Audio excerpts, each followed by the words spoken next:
buenas tardes, muy buenas noches, muy buenos días. Soy Gustavo Burgos y estamos dando inicio a una nueva entrega del programa de conversación política de Valparaíso, Mate al Rey.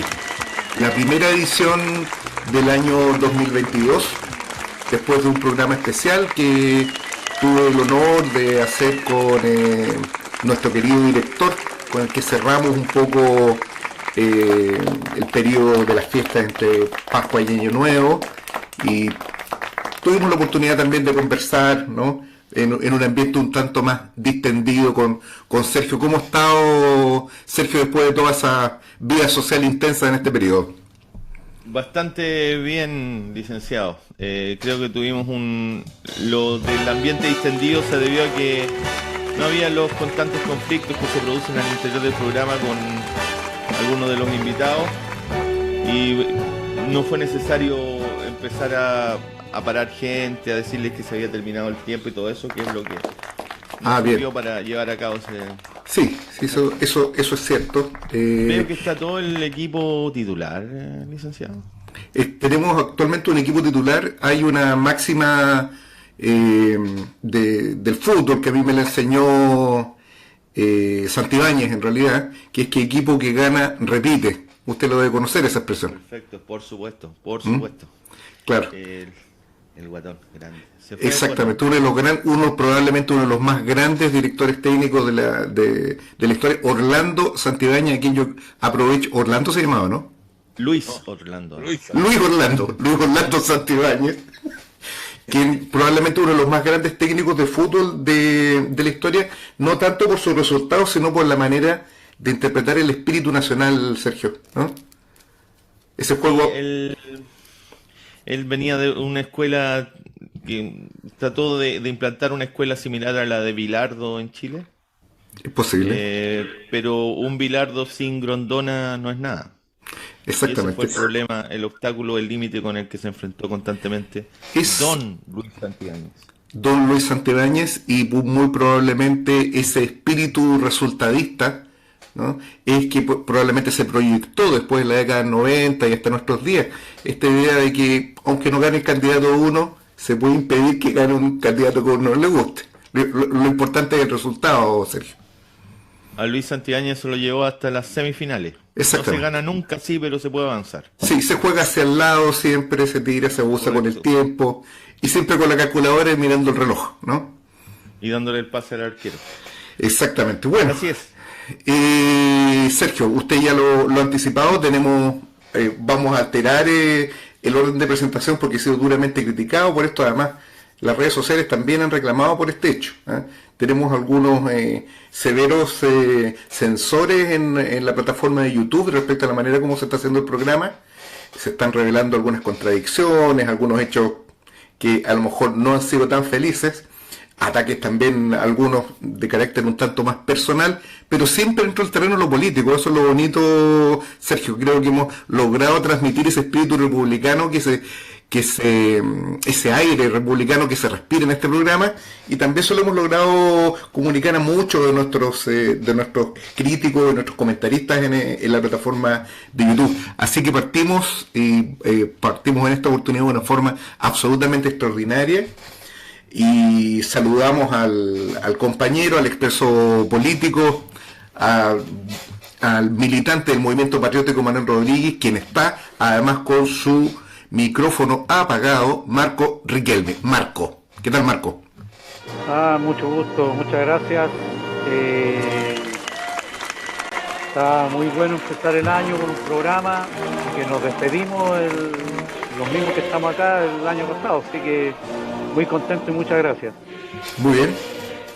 Y en segundo lugar, para seguir revolviendo el orden de presentación, un hombre que ha estado firme junto al pueblo, siempre, el director del diario El Clarín, compañero Paul Balder. ¿Qué tal, Paul? Hola, ¿qué tal? Saludos a todos, abrazos de Año Nuevo, y esperemos que este año comience bien y termine mejor. Exactamente, así será. Y finalmente, pero no por último, para seguir teniendo cuidado con ese tipo de nomenclaturas. Tenemos a Juan Carlos Gómez Leighton, que ha tenido tantos nombres, no solamente un intelectual, un militante destacado de la izquierda, sino además un dirigente vecinal. ¿Cómo está, Juan Carlos? Buenas a todos y a todas los que nos escuchan, un saludo fraterno para este año que comience y esperemos que sea próspero en todos los aspectos. Gracias por la invitación de estar de nuevo acá.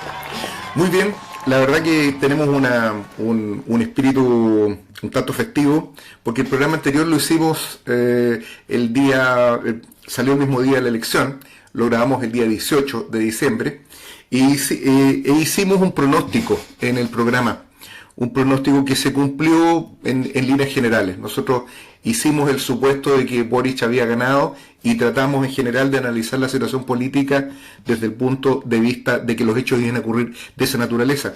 Particularmente creo que tuvo importancia la discusión que se generó en aquel momento, porque pasamos revista detalladamente a un hecho que marcó y que de alguna manera un poco en broma y un poco en serio, Sergio, nosotros lo tratábamos, que tenía que ver con este asunto del espíritu de Luis Santibáñez, ¿no? Que se apoderó un poco de la última justa electoral y presidencial, esta idea de que era inminente el triunfo del fascismo y que en consecuencia no había, y esto le ocurrió a un destacamento muy importante del llamado octubrismo, que finalmente terminaron inclinándose, y al parecer no lo sabemos porque los resultados electorales son tan difíciles de escrutar.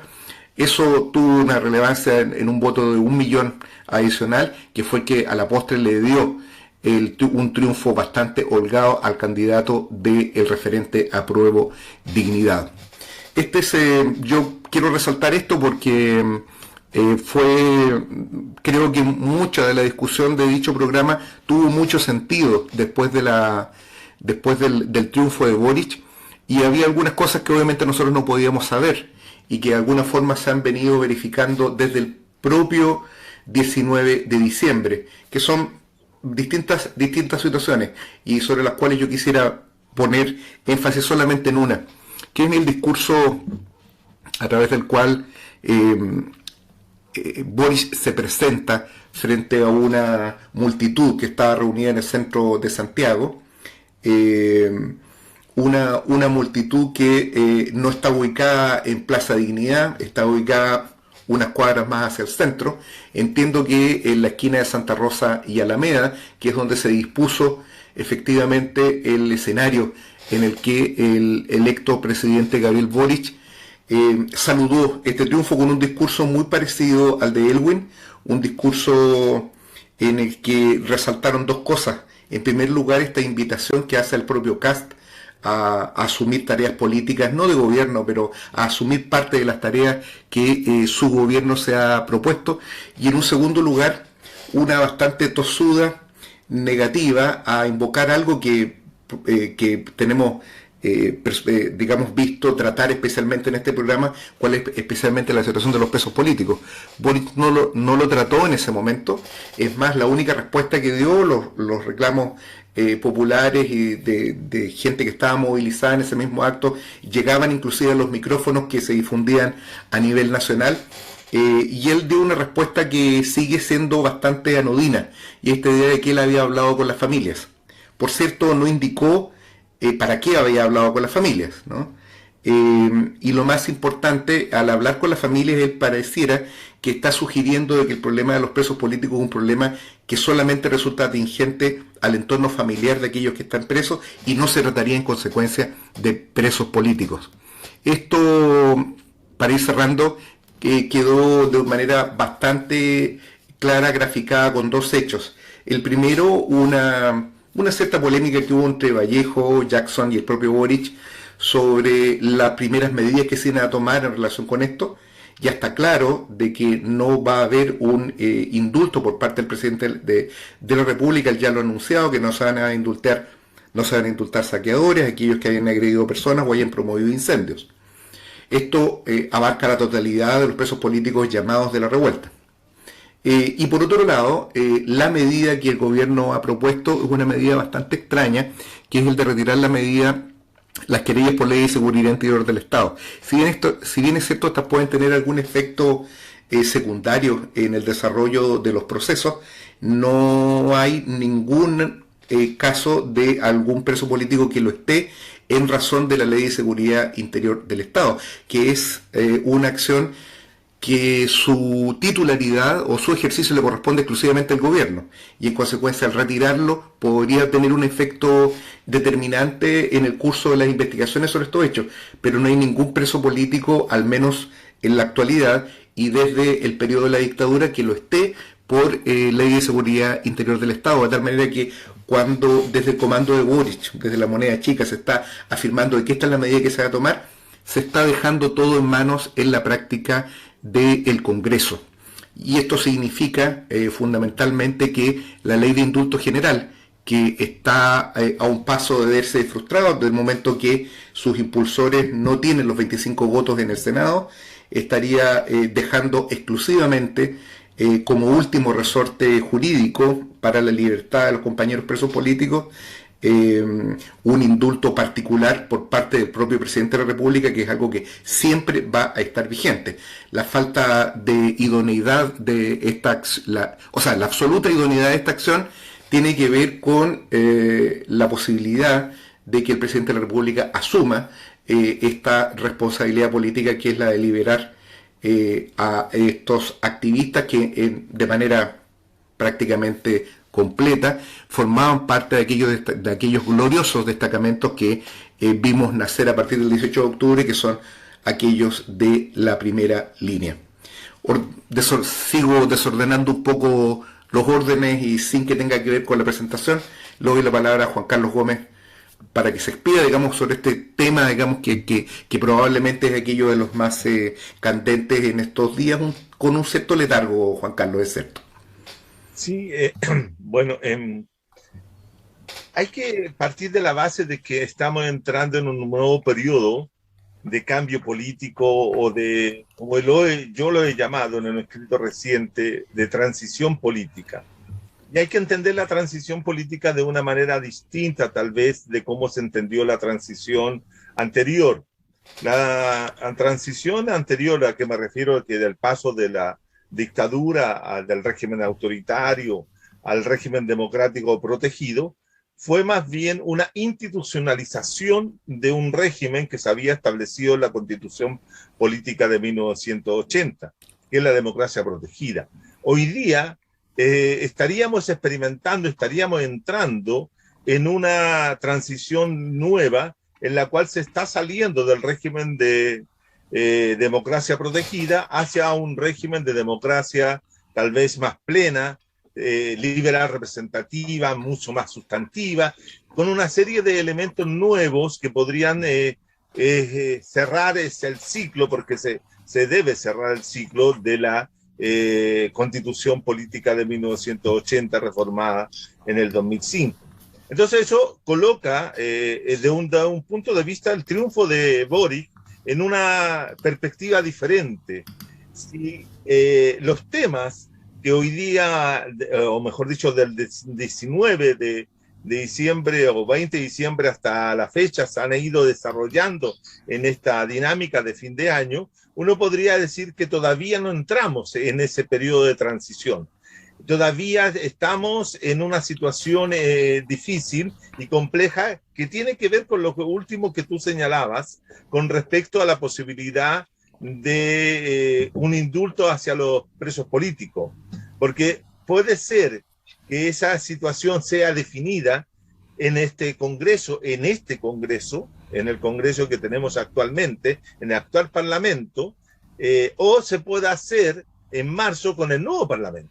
Entonces son dos situaciones distintas y que remiten a toma de decisiones también complejas, porque el tema que para aprobar una ley de indulto, hoy día no se tienen los votos, pero tampoco se van a tener los votos en el próximo Congreso.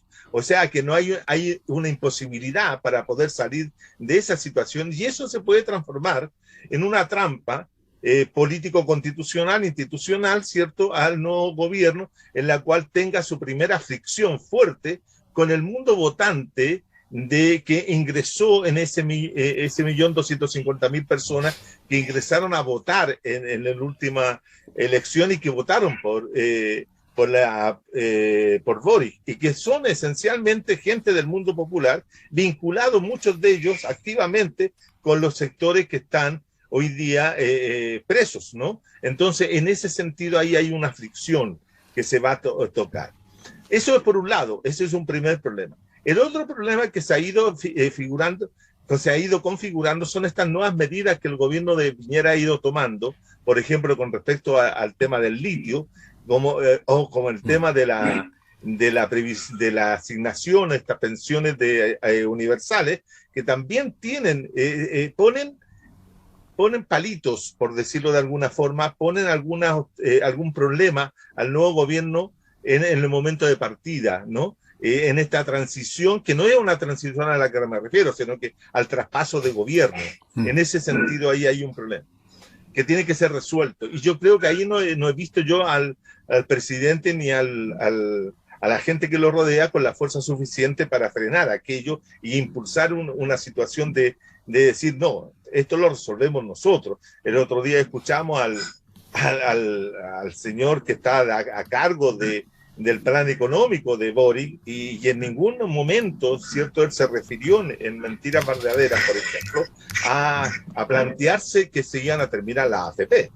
En ningún momento señaló aquello. Parecía, y muchos lo comentaban en las redes sociales, que parecía ser un economista o un ministro de Hacienda de los tiempos de la concertación. Entonces, en ese sentido, tenemos que todavía no se puede visualizar bien cuál va a ser. ¿Te refieres a Diego Pardo, Juan Carlos? Ya. Exactamente. Y en otra línea también está el tema del cambio de la presidencia de la Convención Constitucional. El pasar de una Elisa Loncón a una María Elisa Quintero, también hay un cambio. Hay una nueva representación.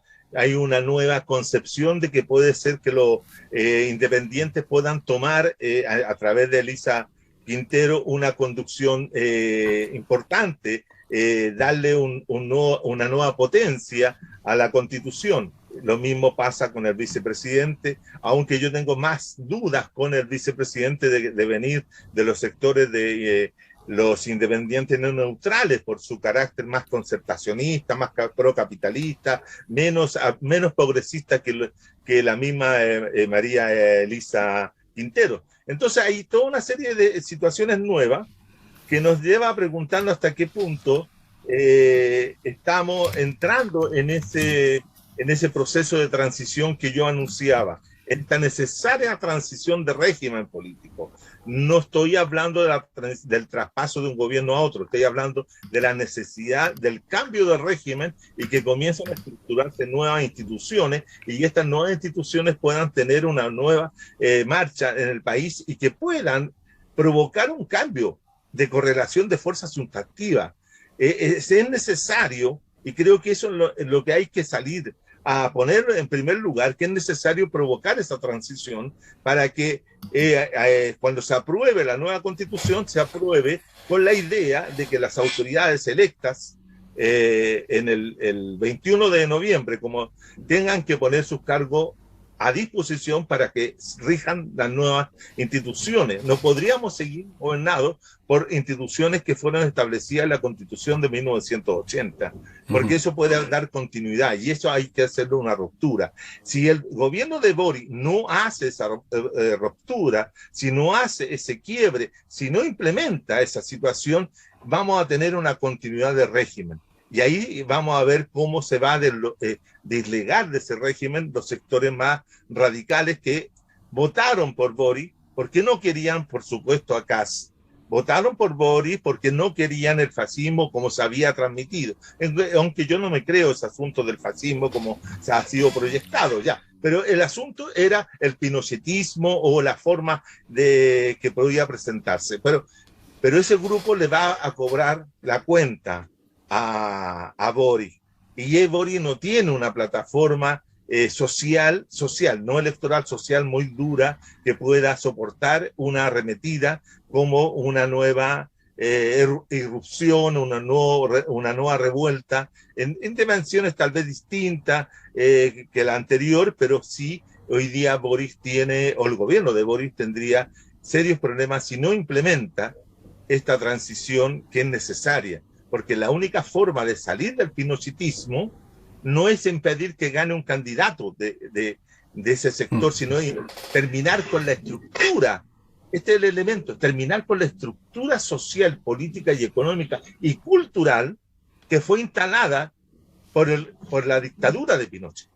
Ese es el punto. Si no se termina efectivamente con el neoliberalismo, no se termina con la sociedad de Pinochet. Esta va a seguir persistiendo en el tiempo. Hay una hipótesis bien interesante planteada por Juan Carlos, la idea de que aquí hay una transición, él ha distinguido entre el cambio de mando y el inicio de una nueva transición. Paul, ¿cómo ves este asunto actualmente, a partir de los signos que se han venido dando, tanto desde la moneda de verdad como de la moneda chica? Sí, yo coincido en gran parte con la tesis que tiene Juan Carlos Gómez Leyton.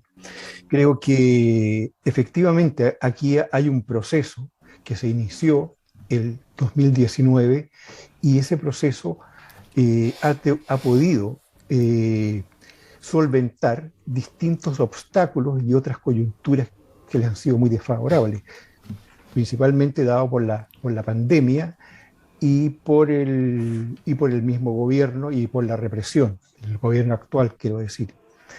Eso se manifestó en el plebiscito, en las elecciones para constituyentes, y eso se manifestó, como dice Juan Carlos, en las elecciones presidenciales. O sea, ahí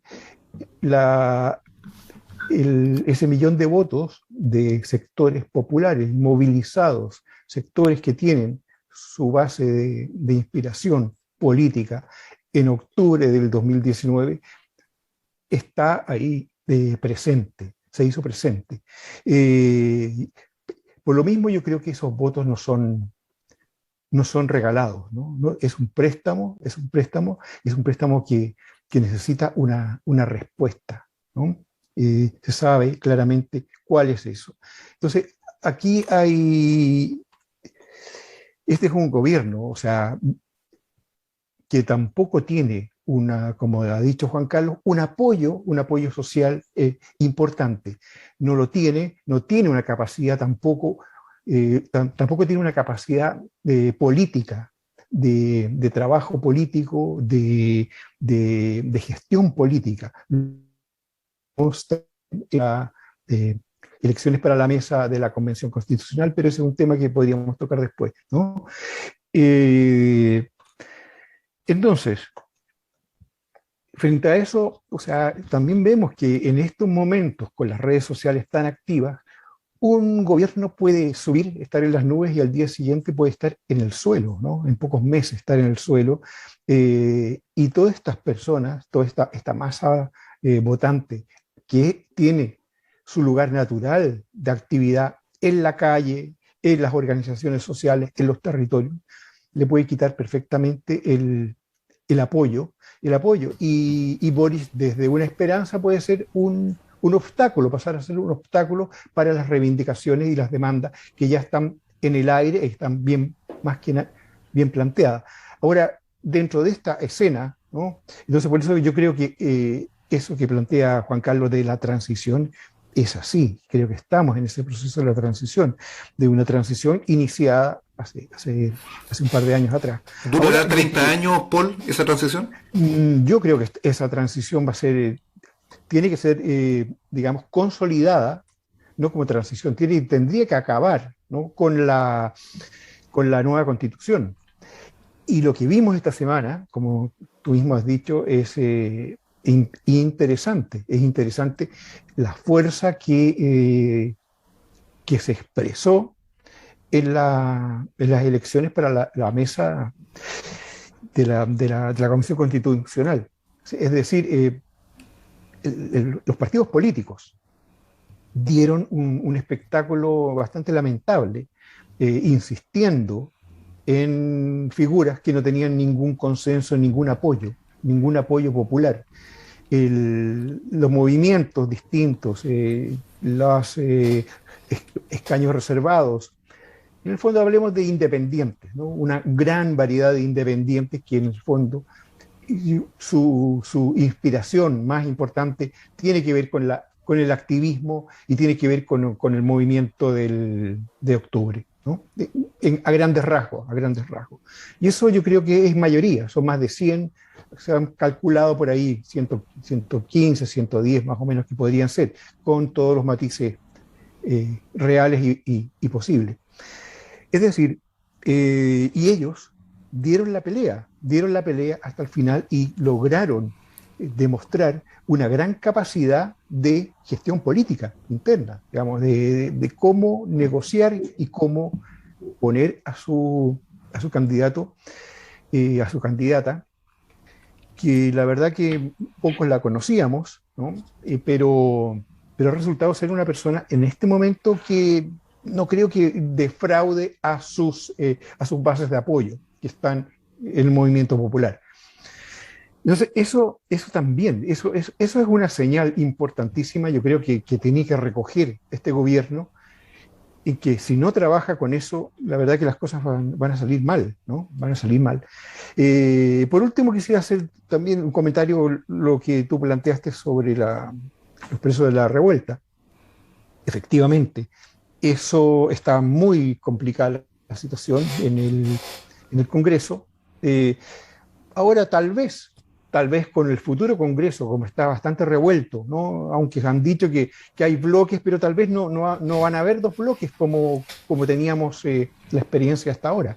Tal vez la cosa está mucho más compleja y se podría llegar a algún tipo de acuerdo. No sabemos muy cómo hacer, pero descartando de que la ley esta de indultos generales se apruebe, yo creo que va a estar en las manos del gobierno y el gobierno va a tener que tomar una decisión. Y yo creo que tiene solamente una opción, no tiene otra, ¿no? Sí, yo creo que hay una discusión hay como dos discusiones. Una discusión política general que tiene que ver con la idea del indulto general, valga la redundancia. Para quienes nos están escuchando, para extinguir la responsabilidad penal por actos de autoridad, esto puede originarse en una ley de amnistía que señala determinados tipos penales y una época de tiempo que no van a ser perseguidos y en consecuencia dejan de ser reprochables o punibles. Y el otro es un acto de regia majestad, ¿no? Que es el indulto, que tradicionalmente le correspondía al rey, que es la posibilidad que tiene el presidente de la República en nuestra institucionalidad de liberar de esa responsabilidad a un sujeto determinado. La amnistía se refiere a delitos, los indultos se refieren a sujetos. Acá tenemos una figura intermedia, que es la del indulto general, que ya se ha aplicado. Se aplicó al inicio de la pandemia también para una serie de personas que reunían determinados requisitos para sacarlo de las cárceles atendida la situación sanitaria. No es el primer caso de indultos generales. De más está decir de que estas actuaciones legislativas tienen un marco de derecho internacional. Pero soy conocedor, precisamente Marco me introdujo en esta discusión, de que dentro del movimiento que pelea por la libertad de los presos políticos no hay consenso de si corresponde o no reclamar esta ley de indulto general, Marco. Está sin micrófono. Bien. Mira, gracias, Gustavo. La verdad que se trataron, no los voy a dejar pasar porque si no van a decir que podría estar de acuerdo. Pero yo no comparto las ideas planteadas por Gómez Leighton. O sea, sí hay algunas cosas que podríamos estar de acuerdo, ni tampoco con las de Paul. Cuando se refiere a... Es que en general, ¿no? Primero, yo no comparto que la Convención Constitucional sea representativa de lo que fue la revuelta popular. Y no la puedo compartir porque justamente lo que se hizo para llegar a la convención fue tratar de derrotar la revuelta popular, buscando una salida política. No olvidemos que en esa mesa estuvo sentado, o sea, Piñera fue el que planteó la idea, y en esa mesa estuvieron sentados chacales con cachorros de chacales. O sea, estuvo toda la concertación, tuvo la derecha, entonces, que eso represente el sentir de el octubrismo, como le dicen a uno, para darlo de cierta manera por terminado, ¿no? Que fue en octubre, con lo cual tampoco yo comparto, porque las cosas a veces no son de un día para otro. Ya se acabaron las barricadas, entonces se terminó este proceso. Puede ser un proceso más largo, ¿no? Y que está ahí en barbecho. Y empezar a ilusionarse con algunas cosas que podrían ser, de acuerdo a la opinión. Claro, uno siempre apuesta a algunas cosas que están ocurriendo y que podrían ocurrir. Por ejemplo, el cambio en la estructura de la sociedad que tenemos actualmente. Pero, ¿por qué pensamos eso? ¿Dónde, o sea, que la nueva, supuestamente la nueva constitución haría eso? Porque a lo mejor uno busca en la constitución de Pinochet y claro, salvo por las cuestiones más concretas que rigieron, hay un montón de cosas que son bastante, el respeto a esto, el respeto que nunca se van a cumplir, nunca se cumplieron.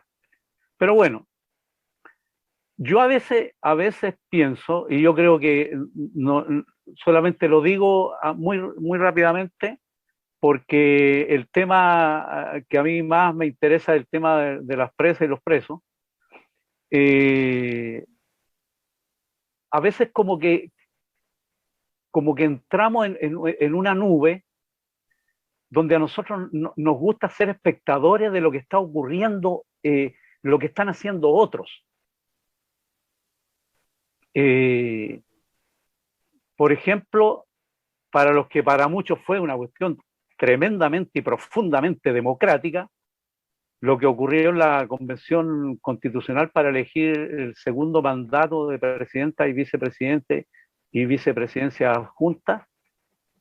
A mí me parece un circo pero extraordinario. Súbete a este, bájate, apuñala a este otro, quítale la cuestión, no, quítale el respaldo a este que subiste, mejor cambiémoslo acá, no quisieron, súbete a otro entonces. O sea, me parece que si eso es democracia, no sé si alguien estaría de acuerdo de que cualquiera pudiera ser candidato presidencial y que lo fuéramos sacando hasta llegar al candidato presidencial que nos guste, ¿no? Y no, bájate a este presidente, súbete a este otro. En fin, yo no le vi ninguna épica a eso.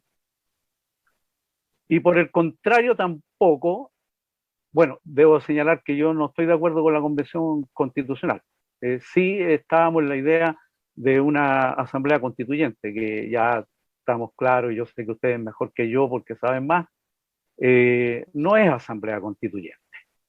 Entonces, termino con esto. Independientes no neutrales, Partido Comunista, que fue parte de la nueva mayoría, que es parte del gobierno que va a venir posteriormente, y una serie de grupos más son los que están ahí, pues.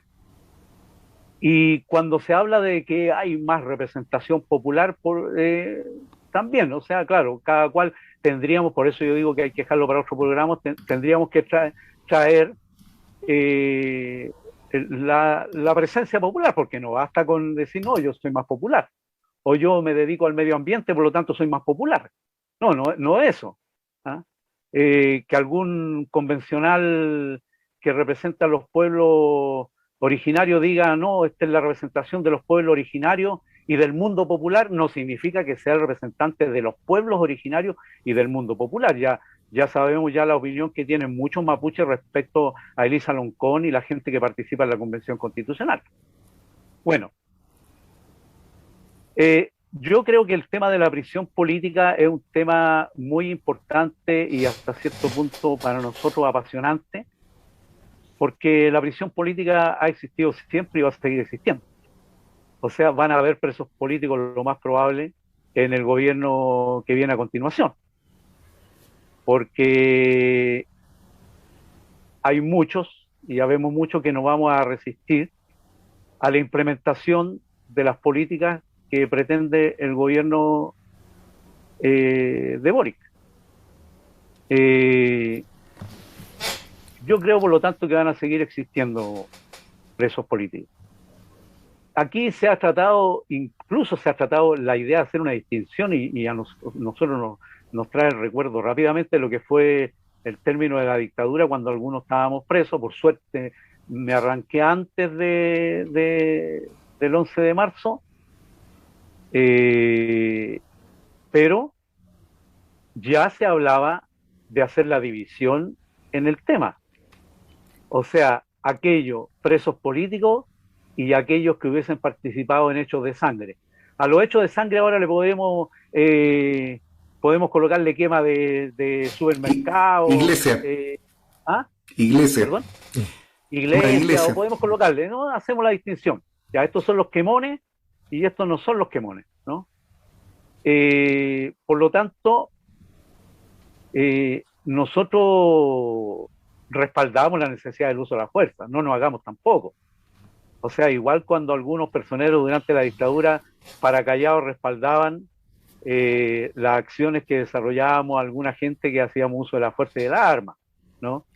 Y nosotros creemos que mientras la fuerza no ataque al pueblo y no ataque psicológicamente, física y psicológicamente a la gente, yo creo que es legítima y por lo tanto está justificada.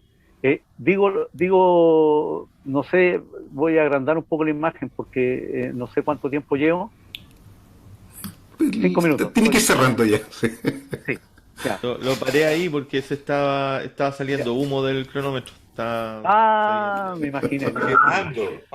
Claro. La prisión política, o sea, uno la ve, la prisión política, la gente que anda en la calle, grita libertad, los presos políticos, pero no es solamente eso. La prisión política tampoco no es un acto humanitario solamente, que puede ser, sino que la prisión política conlleva una serie de cuestiones. La prisión política conlleva la lucha, el esfuerzo. Por lo tanto, no es cosa de rifarlo en cualquiera que se le ocurra a algunos senadores, algunos exministros de los 30 años, de que lo mejor es que nos quedemos callados para que ellos puedan solucionar institucionalmente esto. Porque en la prisión política participan miles de personas. La prisión política es la preocupación por el preso en las condiciones que está en este momento en la cárcel, por la exigencia de su libertad como una cuestión inmediata, sin condiciones, la anulación de los juicios, la anulación de las condenas, pero también significa alimento para los presos, salir a pegar afiches para los presos, salir a juntar dinero para los presos y presas. Entonces va un poco más lejos, me quedo hasta ahí porque sí, yo quiero hacer como una pequeña observación porque ya pasamos al segundo tiempo, esto que es la parte de Sergio, ¿no? Que él tiene sus preguntas del público, tiene sus enfoques particulares, ¿no? Pero quiero hacer una observación en relación con lo que tú dijiste al comienzo. Indudablemente este es un gobierno que ya ha planteado claramente cuál va a ser su itinerario. Del momento que tiene este señor Pardo, de alguna manera es como una especie de ministro de Hacienda inspectore, ¿no? No sabemos realmente quién va a ser, pero va a ser un neoliberal, ¿no? Él es un hombre del imperialismo, absolutamente. ¿Perdón? Pardo. Pero entiendo que la W, siendo un apellido ruso, debería pronunciarse con una F. Y usted, Sergio Risenberg, más que nadie debería conocer ese tipo de terminaciones. Eso ocurre con la B corta. Sí, pero también se utiliza en ambos casos. Pero se pronuncia B, bueno, por lo menos. Bueno, usted es tan riguroso. Vamos a decir entonces Pardo y Pardov. Estamos hablando ahora del gato Pardo. Exactamente. Ah, gato pardo. Muy bien. No había captado esa sutileza. Bueno, pero lo que quiero decir es que ahí hay una cosa muy clara que nos indica cuál va a ser el proyecto del gobierno. Digamos, lo medular en su proyecto político está trabado de alguna manera está aludido por esta figura de nombre impronunciable, ¿no? Vamos a ver cuando se conozca el gabinete efectivamente cuál va a ser realmente digamos, esa identidad política, cómo se va a expresar.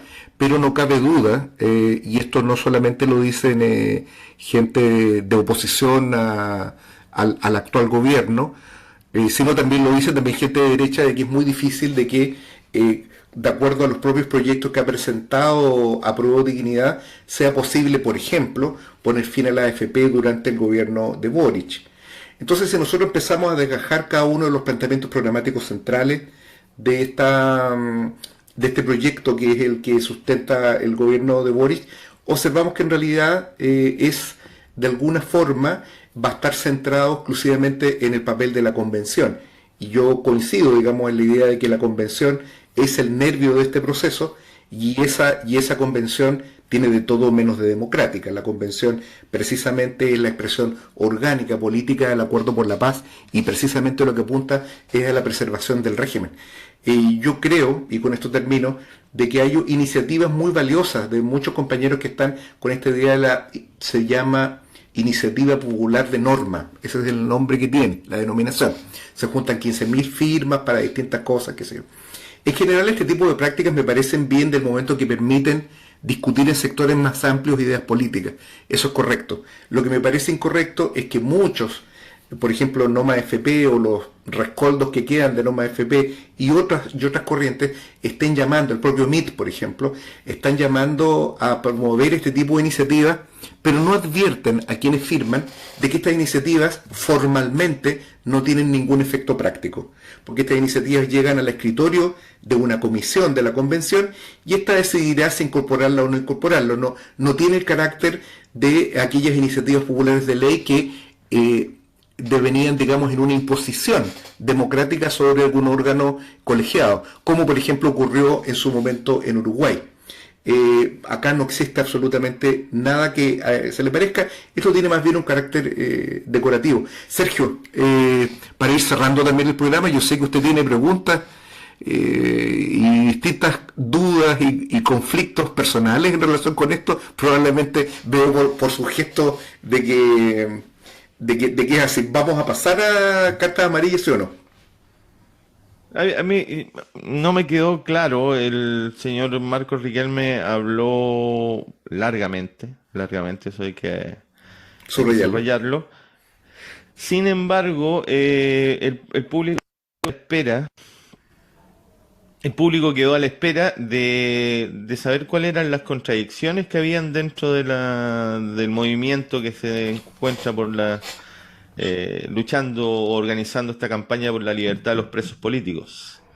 Y me gustaría primero aclarar ese punto, que él, a pesar de todo lo que hizo uso de la palabra, no aclaró la pregunta que usted le hizo. Disculpe, es verdad. No quiero meterlo en conflicto a ustedes dos. Si por alguna razón señor Riquelme no quiere contestar la pregunta, está bien, es su derecho. Bien, el espíritu maletero de Reisenberg no va a hacer. Sí. No, la verdad de las cosas es que nosotros creemos que la gente tiene todo el derecho a pedir, si quiere un indulto, si quiere una amnistía, lo que quiera, ¿no? Nosotros creemos de que eso es así. Más aún no podríamos cruzarnos en la legítima interés de los familiares de que su hijo e hijas vuelvan a casa y estén a un resguardo frente a la represión policial estatal, que en este caso lo hace a través de gendarmería, ¿no? De que permanentemente son física y psicológicamente maltratados. Entonces, no cabe duda de que tienen todo el derecho a hacerlo. Primero, nosotros no damos indultos, no tenemos ninguna prerrogativa para dar indultos, ni amnistías generales, ni nada, ¿no? Así que nosotros no vamos a condicionar la forma como tendrían que salir los compañeros de prisión. Lo que nosotros tenemos que señalar es de que estamos en una campaña nacional e internacional para que exista una gran presión sobre el gobierno que sea, para que le dé la libertad que se merecen los compañeros. Entonces, cuando alguien nos plantea, pero ¿cómo lo harían jurídicamente? Nosotros decimos, nosotros no somos organizaciones jurídicas, no somos abogados, no queremos que nos representen abogados, queremos que la gente salga a la calle a pedir la libertad de las presas y los presos políticos sin ninguna condición. Y por eso hay una campaña a la cual nosotros también participamos, que se llama Ni un día más en la cárcel. Hay que pensar lo siguiente, además. El tema del indulto, donde, insisto, tuvieron parlamentarios de los 30 años, estuvieron ministros de los 30 años, familiares además, y algunas organizaciones sociales, populares, políticas, como queramos llamarle,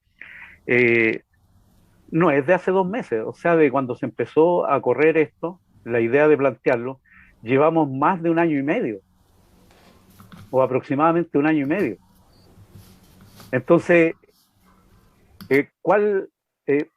¿quién podría criticarnos nuestra idea que desde el principio exigimos la libertad inmediata y sin condiciones de todas las presas y los presos políticos? Pero además nosotros creemos, esto lo hacemos de manera muy, y lo hemos repetido reiteradamente, cuando la revuelta empieza a bajar la fuerza producto de una serie de situaciones, del pacto del 15 de noviembre, lo que se mantiene en las calles, la lucha, la pelea en las calles, es por la libertad. Fundamentalmente el tema era la libertad de las presas y los presos políticos. Hasta que apareció el tema del indulto, donde un grupo determinado de personas de la institucionalidad nos dicen, no se preocupen más, pareciera que nos estaban tratando de decir, no sigan saliendo a la calle, porque ahora nosotros vamos a resolver el problema. Cosa que llevamos 1 año y medio desde que se planteó la idea, no digo desde que se empezó a ejercer. Nosotros no somos parte de la institucionalidad, no tenemos por qué tratar de resolver las cosas de esa manera.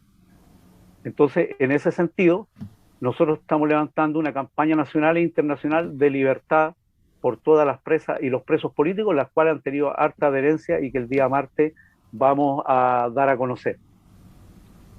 Ese es el cartel de la campaña. Quiero hacer una sola observación. Esta campaña a la cual la revista El Porteño adhiere reclama la libertad no solo de los presos de la revuelta, sino que también de aquellos llamados históricos de la dictadura, los subversivos del periodo democrático, y probablemente en este momento los más numerosos son los presos políticos mapuche. De tal manera que se envuelve, digamos, al conjunto. Eso quería, nada más. Sergio, por favor. Perfecto. Señor Juan Carlos Gómez Leyton, no es Guzmán, eso lo aclaramos, porque gente sigue insistiendo, señor Guzmán, y no me parece a mí correcto. Don Juan Carlos Gómez Leyton, ¿cuáles son el nivel de expectativa que tiene usted con respecto? ¿Cree usted que hay sectores del nuevo gobierno que estén dispuestos a entregar un indulto a los presos políticos? ¿Cree usted que es posible dentro de la agenda política del nuevo gobierno? A ver, yo haría alguna distinción, señor Sergio Resenberg, con respecto a lo que usted está señalando, con respecto a lo que ha señalado Marco, en general, ¿no? Porque estamos, curiosamente, y me recuerda mucho porque lo viví muy intensamente en aquella época, que cuando iniciamos la institucionalización del pinochetismo y de la Constitución de 1980 en la democracia protegida que se inició con el gobierno de Erwin, uno de los elementos más presentes que estuvo durante esos primeros meses o los 2 primeros años de ese periodo, 90-91, creo que hasta el 92 también, con mucha fuerza, fue el tema de los presos políticos. Fue el tema de los presos de la dictadura, como se les comenzó a llamar, a todos aquellos compañeros y compañeras que estaban en la cárcel pública, en otros lugares en aquella época. Y fue bastante intensa la discusión y la polémica que tomó en ese momento para resolver el tema crucial, fundamental. Se hicieron múltiples, así como Marcos señala que hay esta campaña internacional, también durante la época se hicieron campañas internacionales importantísimas en Europa, en Estados Unidos y en otros lugares, en Australia, etcétera, para poder exigir al gobierno de Patricio Aylwin una resolución en torno a aquello. Y hubo un montón de gente de todos lados y organizaciones sociales y políticas tanto institucionalizadas como no, que se lucharon por aquella causa y se lograron soluciones. Desde mi punto de vista, algunas soluciones no fueron las mejores, como fue la pena de estreñimiento, porque compañeros míos, amigos míos fueron y todavía están fuera del país desde ese tiempo, que no han podido volver. Algunos han intentado volver al país y no lo han dejado por esa situación. Pero que hubo solución, hubo solución. No estoy diciendo que es la óptima, no estoy diciendo que es la mejor de todas, porque aquí cuando uno da una opinión parece que al decirla estuviera de acuerdo con la situación. No, acá uno da una opinión en términos de análisis político de la situación. Hoy creo que esto es lo mismo que está ocurriendo hoy día con respecto a la situación de los presos y presas políticas de la revuelta. Esos jóvenes, esas personas, que hay algunas personas que no son tan jóvenes, que son hijos, que son padres, que son esposos, etcétera, merecen una solución. Eso nadie lo niega. Nadie lo está diciendo que no. Todos los sectores democráticos, todas las personas que tenemos alguna interés en la democracia y en la igualdad social y política y jurídica, exige la libertad de los presos políticos actualmente. ¿Cómo se va a hacer? Ese es el tema. Ese es el tema. ¿Cómo se va a hacer? ¿Quiénes tienen incidencia? ¿Qué actores tienen incidencia en la resolución del tema? Eso es un problema también grave. Porque si nosotros no tenemos representación política, nosotros, cuando digo los sectores, no sé cómo llamarlo, para nosotros pretencioso, ¿no? Revolucionarios, los sectores rebeldes. El octubrismo. Llámelo como usted quiera, pero si todos no tenemos incidencia hoy día en la institucionalidad actual, pero sí tenemos presión social, tenemos una serie de acciones que se pueden hacer, pero desgraciadamente son otros los que tienen el resorte, y en ese otros que tienen el resorte de la máquina son las soluciones. ¿Cómo podemos nosotros exigirla moral y social y éticamente esa resolución? Es otra cosa. Ese es un punto. Otro punto que quiero tomar rápidamente, que yo creo que es necesario también distinguir. Hay problemas que son mega problemas, hay problemas que son menos grandes y hay problemitas chiquititos o lo que sea. El tema de los presos políticos para algunas personas es un gran tema, pero yo me pregunto, y aquí es donde viene la respuesta directa, no tengo ninguna certeza de que dentro del bloque de gobierno que va a subir, el tema de los presos políticos sea un mega problema. Ese es mi punto. Yo tengo la impresión de que para ellos hay otros temas más importantes. Tienen que definir un montón de cosas que son estratégicas para el desarrollo mismo de su propio gobierno. Y por lo tanto el tema de los presos políticos es como una piedra en el zapato, que les molesta, que le genera contradicciones, que le genera alguna disposición distinta entre ellos mismos. Unos hablan de retirar querella, como si el retirar querella liberara inmediatamente a los presos, que cosa que no es, y tú lo sabes bien, etcétera. Entonces ahí hay un tema. Pero cuando nosotros analizamos las cosas, no es que nos pongamos, como dice Marco, fuera en una nube. Nos ponemos a analizar las cosas para poder entender el movimiento, para entender los movimientos que no están referidos solamente a ese problema, sino que están referidos a otros. Entonces tenemos también ser capaces de ponernos a observar qué es lo que está pasando. Ahora, yo insisto, y como lo he venido insistiendo desde hace tiempo, hoy día estamos entrando a un nuevo periodo de cambio político. Ese cambio político institucional no tiene que ver con la institucionalización de una institución como la Constitución Política de 1980.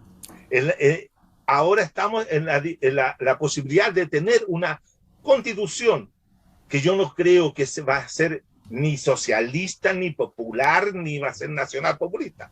Va a ser liberal. A lo más va a ser liberal. Pero eso liberal puede tener rendijas, como yo le llamo grietas, siguiendo a John Holloway, ¿cierto? Grietas que pueden abrir caminos para otras formas de lucha o para otras institucionalidades, para otras. No hemos tenido fuerza política, no tuvimos fuerza política para instalar un presidente propio. Teníamos que tener un presidente prestado. Ese es el tema. Boric no es el obstructivista, como dicen otros. No, no lo es. Por lo tanto, no tuvimos fuerza. Entonces nosotros tenemos que ser humildes también al momento de la crítica, al momento de la observación, al momento del análisis. No tenemos fuerza para instalar un presidente, entonces no podemos, dependemos de lo que hagan los otros. Dependemos de lo que haga el otro y de la presión social y movilización social que podamos levantar. Por lo tanto, tenemos que ser humildes al momento de hacer nuestras observaciones. Gracias. Bien. Perfecto por esa dosis de humildad que le ha entregado Juan Carlos al programa. Paul Balder, la misma pregunta. ¿Usted cree que dentro de la agenda del gobierno esté la libertad de los presos políticos? Yo creo que será difícil que este gobierno cargue con lo que significa cargar con presos políticos. O sea, yo creo que si este gobierno quiere diferenciarse de lo que fue la transición de la concertación, del binominal, y especialmente quiere diferenciarse del gobierno actual de Piñera, que, bueno, el mismo Boric lo ha dicho, que yo creo que en los debates presidenciales, ¿no? O sea, no creo que se esté comiendo esas palabras de que iba a perseguir a Piñera, pero por lo menos lo había denunciado como un violador de derechos humanos, ¿no? Entonces, yo creo que tiene que hacerse cargo de eso, y si quiere mantener un mínimo de ética política, tiene que resolver este asunto, ¿no? Porque de lo contrario va a arrastrar este asunto en forma permanente, y eso yo creo que va a ir deteriorando en forma progresiva a su gobierno y alejándose de quienes en este momento son sus adherentes, sus más importantes adherentes. Ahora, mira, vimos señales que no son buenas para la elección de la mesa de la Convención Constitucional. Y se insistió muchísimo en figuras que eran propias del mundo concertacionista, ¿no? Estuvo cerca Patricio Fernández Chadwick, con los votos de la derecha, ¿no? Es un independiente apoyado por el colectivo socialista, tengo entendido, ¿no? Pero votó por él gente del Frente Amplio, el Partido Socialista, pero también Marcela Cubillos, el almirante Jorge Arancibia y otros UDIs, ¿no? Y otra ¿cómo se llama esa coalición? Chile, no recuerdo el nombre, ¿no? Pero ya no es Chile Vamos, es otra cosa. Chile Podemos. Chile Podemos o algo. Creo que sí se llama. Sí. No, pero que la conforman también miembros del Partido Republicano. Es decir, ahora por ahí se dijo que ellos querían gobernabilidad. Querían... pero ¿en qué sentido? Que gobernabilidad. Me parece que eso es una mala señal, es una mala señal de mezquindad política, de temor y de falta, digamos, de solvencia para poder generar los consensos para gobernar, porque los consensos no los van a encontrar en la derecha, en el Partido Republicano, ni en esos sectores. A más podrán encontrarlo en el Partido Socialista, y en la lealtad yo creo que va a haber del Partido Comunista, pero los consensos tiene que tomarlos en otro lado, en los sectores populares, en el apoyo de masa. Si no, yo creo que las cosas van a salir muy mal y por eso, o sea, si no se hace cargo de este tema, que es un tema ético básico, fundamentalmente central, si no se hace cargo de los presos políticos, yo creo que, bueno, va a cargar igual que el gobierno de Piñera con eso, los va a tratar de delincuentes. O sea, no creo que cargue con un asunto así. Yo no me lo puedo imaginar. Perfecto. Hay algo de fe para poder mantener la esperanza. Por lo menos, claro que sí. O sea, por lo menos. Eso. Sí, en realidad es inimaginable, pero lo más probable, ¿no? De que no va a hacer absolutamente nada. ¿Sabes por qué lo digo? Porque que vivimos la dictadura. Yo recuerdo, yo en esa época era un estudiante que compraba todas las semanas La Causa, Análisis, no me acuerdo el nombre de otras revistas más de esa época, ¿no? APSI. Y yo me di cuenta cuando empezó la transición, el año, Fuerte y Mapocho fue un poco después, y eso era un diario, creo, ¿no? Pero al menos en estas revistas se decía claramente cuál iba a ser el proyecto de la concertación. Cuando uno leía lo que decía, por ejemplo, Ricardo Núñez, un importante político de la época del Partido Socialista, o Manuel Antonio Garretón, por ejemplo, ellos decían claramente, no hubo en realidad un engaño en ese. Si uno lee esos textos que están afortunadamente disponibles, ellos decían que iban a mantener la estructura del régimen igual y que lo que se iba a incorporar eran elecciones libres y se iba a incorporar la libertad de expresión, que eran las dos cosas que iba a regalar la transición al proceso, ¿no? Elecciones libres y libertad de expresión. Yo en ese sentido no voy a decir, yo estoy de acuerdo con lo que plantea Paul en qué medida de que yo creo que Boric tiene que entregarle algo también a este proceso, ¿no? Porque si no libera a los presos políticos no le está entregando nada, absolutamente nada, y esa va a ser probablemente la vara con la que va a ser medido. El problema es que como las ilusiones democráticas sobre Boris son muy limitadas, este proceso no va a durar 30 años, sino que muy probablemente se va a acelerar con el término de la Convención Constitucional. Sergio, estamos ya cerrando el programa. Es una institución también de esto, dar el espacio para que todo el mundo haga sus bicicletas, haga anuncios, se despida, haga algún tipo de saludo en clave, que esto es algo muy habitual en este programa, Sergio, tengo que decirlo. Y también, ¿cómo se llama? Bueno, esto, iba a decir otra cosa, pero se me olvidó. Bueno, no me acuerdo bien el orden de las palabras. Bueno, Marco en primer lugar. Bien, oye, muchas gracias nuevamente.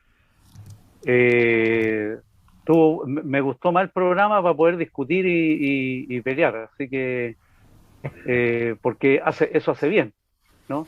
Sí. Y para el próximo programa le debo recordar a compañero Gómez Leighton de que efectivamente se buscó una solución, pero cuando terminó Elwin el mandato, creo que todavía habían presos políticos de la dictadura, o sea, habían pasado 4 años.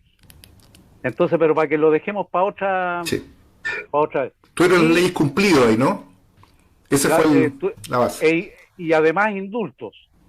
Y estuve conversando con un par de compas con el indulto, que lo indultaron. Yo no fui indultado, pero que los indultaron, y hay uno que me dijo, hubiera preferido que no hubieran indultado, porque cuando mi abogado me presentó el escrito para que me indultaran, casi tuve que hacer una manda a esta cosa que está aquí entre Valparaíso y irme de rodillas, a pedir el indulto. Lo Vázquez. A Lo Vázquez. Entonces, lo último es que nosotros decimos ni un día más en la cárcel y libertad. Bueno, ahí está. Libertad a los presos por luchar. Presos y presas por luchar. Por luchar. Exactamente. Me gustó el lenguaje inclusivo del compañero. Perfecto. Juan Carlos. Yo discutiría mucho más con Marco, porque hay una serie de apreciaciones que se hicieron que son discutibles, pero en temas de la situación de los presos políticos, yo estoy claro de que necesitan la libertad, como me la jugué por los otros presos políticos, y perfectamente él conoce esa historia. De manera entonces que estamos. Ahora, lo que tiene que tener claro también la ciudadanía y todos los que nos escuchan, que no toda la ciudadanía tiene como preocupación central el tema de los presos políticos. Porque eso también es un tema que hay que tenerlo presente ayer como hoy. No toda la gente, no toda la ciudadanía, yo estoy dispuesto a apostar cualquier cosa, estaría dispuesto a moverse y hacer una gran movilización en Santiago, en Valparaíso, en cualquier lugar, por los presos políticos. Entonces, también eso implica y tiene incidencia en la forma de hacer política que asumen los actores propiamente, ¿no? Y que también estoy de acuerdo con lo que dijo Marco, que dijo que siempre van a haber presos políticos igualmente, porque después de los presos políticos de la dictadura, vinieron los presos políticos de la democracia, y han venido los presos políticos que están no solamente en Gualmapu, sino otros también que han venido. Y ahora están los presos políticos de y van a venir seguramente a partir de las movilizaciones que se llevan a cabo a partir de marzo en adelante, otros presos políticos. Siempre en el Estado burgués hay presos políticos. Esa es una cosa que también tenemos que tener en cuenta al momento de sopesar los análisis que se hacen de los distintos actores políticos y sociales que se mueven en nuestra convulsionada y abigarrada sociedad neoliberal, que no se ha terminado todavía. Una hermosa cita: para liberarlo hay que asaltar la Bastilla, ¿no? Exacto. Así, hay que tomarse el poder, si no hay única forma. Yo no digo para qué sigue, si esa vieja fórmula de tomarse el poder sigue vigente. Lo que pasa es que no tenemos la capacidad de hacerlo. Disculpe, señor Sergio Risenberg. Sí, no, solamente yo quería hacer en honor a la verdad. A mí me llegó la información de uno de nuestros televidentes y yo la quería hacer acá pública, que usted en el tiempo de postdictadura, en tiempo de dictadura, usted siempre tuvo un trabajo hacia los presos políticos, y eso, usted visitaba la cárcel y los apoyó, y es bueno eso, reconocerlo. Sí, yo estuve en la cárcel pública haciéndoles clases a los presos políticos. Ahí conocí a muchos y tuve entrañables amigos, y entraba martes y jueves a la cárcel y les daba clases, y yo me quedaba adentro con ellos después de las clases. Y después fui a la cárcel de alta seguridad pública, la actual, a hacerles clases también a los presos políticos de la democracia, que eran los compañeros del Frente Patriótico Manuel Rodríguez, algunos, como también del Mapu Lautaro, fundamentalmente. Los subversivos. Subversivos Lautaro. No, yo tengo entrañables compañeros dentro de nuestro grupo, así que sé perfectamente de lo que significa la lucha por los presos políticos. Se lo queríamos reconocer, don Juan Carlos. Paul, como despedida, ¿alguna observación? Sí, me gustaría enfatizar en este tema, y creo que la libertad de los presos de la revuelta es un asunto de derechos humanos de primera prioridad. Es decir, no pueden llevar en prisión preventiva lo que llevan. O sea, aquí hay montajes que se han ido transparentando. Hay una serie de cosas que están muy, muy oscuras y seguramente van a destaparse en algún momento. Ahora, claro, o sea, yo creo que si este gobierno empieza a gobernar con miedo de lo que diga el Mercurio o la Tercera y la televisión, la verdad que ahí estamos perdidos, ¿no? Y estamos perdidos, y ellos también están perdidos. Creo que se puede decir aquí fueron delincuentes, que los derechos humanos, como decía Caste, y los derechos humanos del kiosquero, de los carabineros, ¿no? Cualquier cosa, dar vuelta a todo el discurso, ¿no? Ahora, esto, si tú no lo mantienes claro, con una guía y con un potente relato ético, yo creo que, claro, no va a resultar si te dejas llevar un poco por lo que dicen los sectores más conservadores. no va a resultar nada. Pero creo que eso es fundamental si quieres mantener una política, digamos, de derechos humanos.